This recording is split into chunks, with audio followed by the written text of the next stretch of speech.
मेरे साथ हैं पश्चिमी दिल्ली से बीजेपी उम्मीदवार कमलजीत शेरावत जी। किन मुद्दों को लेकर आप जनता के बीच में जा रही हैं? आज चुनाव प्रचार का एक तरह से औपचारिक शुरुआत भी हो चुकी है आपकी। पिछले 10 सालों से नरेंद्र मोदी जी ने लगातार देश की जनता के लिए और देश के लिए काम किए हैं। 2 बार हमने संकल्प पत्र दिया, 2014 में और 19 में, और दोनों की रिपोर्ट कार्ड दी है जिसमें 90% से ऊपर काम हुए हैं। इस बार जनता के सुझावों को लेकर नया संकल्प पत्र बन रहा है। यानी ये जो संकल्प पत्र होगा ये मोदी जी और बीजेपी का नहीं, देश की जनता कैसा भारत देखना चाहती है उसका संकल्प पत्र होगा। जनता से बहुत अच्छा आशीर्वाद मिल रहा है और पूरे क्षेत्रवासियों ने जो मोदी जी के काम हुए हैं उनमें अपनी एक तरह से भागीदारी बताई है कि हमारी ये चीज़ें मिली हैं, ये हमें सुविधाएं मिली हैं, तो बहुत अच्छा माहौल है और दिल्ली में 7 सीट जीतने की तरफ हम बढ़ रहे हैं। आप एसडीएमसी की मेयर भी रही हैं, तो प्रशासनिक और राजनीतिक अनुभव है आपके पास। आपको क्या लगता है कि सांसद निर्वाचित होने के नाते जब आपके पास ये अनुभव और प्रशासनिक का हो, राजनीतिक हो, आपके काम आएगा, क्षेत्र के काम आएगा? जी, मैं धन्यवाद देना चाहती हूँ अपनी पार्टी का कि मुझे बहुत लंबा संगठन के पदों पर दायित्व मिला।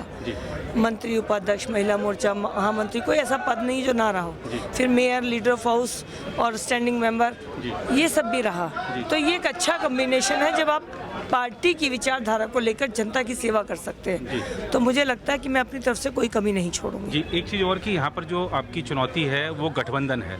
उस गठबंधन में आम आदमी पार्टी लगातार दिल्ली में सत्ता में बनी हुई है, कांग्रेस भी है उस गठबंधन में, तो आपको लगता है कि इस 2 जो दल हैं उनकी चुनौती को आप पार कर पाएंगे? नहीं, कोई चुनौती नहीं है। उन दोनों दलों के अस्तित्व का खतरा आया था तभी तो उन्होंने गठबंधन किया है। तो चुनौती उनके लिए है, चुनौती हमारे लिए बिल्कुल नहीं है। हमें सिर्फ एक चुनौती है कि हमने प्रधानमंत्री जी के जो काम किए हैं उनको लेकर बूथ तक जाना है, जनता से बात करनी है। यही चुनौती है कि अपने क्षेत्र को हम प्रधानमंत्री जी की दी हुई सुविधाओं से अवगत करा दें और उनसे मिल लें।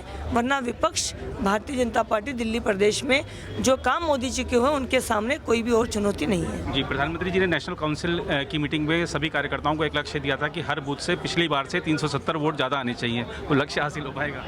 हम बिल्कुल प्रयास करेंगे और जनता का जो आशीर्वाद मिल रहा है उससे लगता है कि ऐसा संभव हो पाएगा। जी, एक चीज़ और कि अभी आम आदमी पार्टी, आप महिला हैं, क्योंकि एक सवाल इसलिए है क्योंकि आम आदमी पार्टी कह रही है कि हम महिलाओं को 1000 रुपये दे रहे हैं, तो महिलाओं का तो दिल हमने जीत लिया है। आप जब क्षेत्र में जा रही हैं तो आपको क्या महिलाओं के फीडबैक मिल रहे हैं?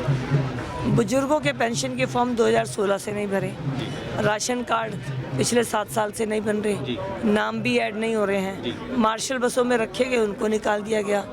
5 किलो का राशन प्रति व्यक्ति प्रधानमंत्री नरेंद्र मोदी जी गरीब कल्याण में दे रहे हैं। तो ये तो जनता को फैसला करेगी कि वो कौन क्या कह रहा है। मोदी जी कर रहे हैं, वो सिर्फ कह रहे हैं। तो दोनों की वर्किंग में बहुत अंतर है। जी, पूरे देश में जो संदेश है दिल्ली से जाता है। दिल्ली में सरकार जेल से चल रही है, क्या लगता है आपको कि मुख्यमंत्री को इस्तीफा देना चाहिए या संविधान में तो प्रावधान है कि जेल से सरकार चला सकते हैं? चलिए, संविधान के हिसाब से नहीं, अगर हम केजरीवाल जी की बातों के हिसाब से देखें तो उन्होंने कहा था मेरे किसी भी विधायक या किसी भी कार्यकर्ता के ऊपर कोई आरोप लग गया तो मैं उसी समय उनका इस्तीफा ले लूँगा। उनको खुद मुख्यमंत्री होते हुए उनके ऊपर गंभीर आरोप हैं।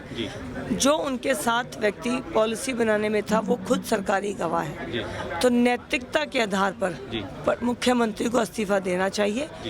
इसका मतलब ये कि उन्हें अपनी पार्टी के लोगों पर भरोसा नहीं है, वरना उन्हें अपने पार्टी के संविधान की कदर करनी चाहिए।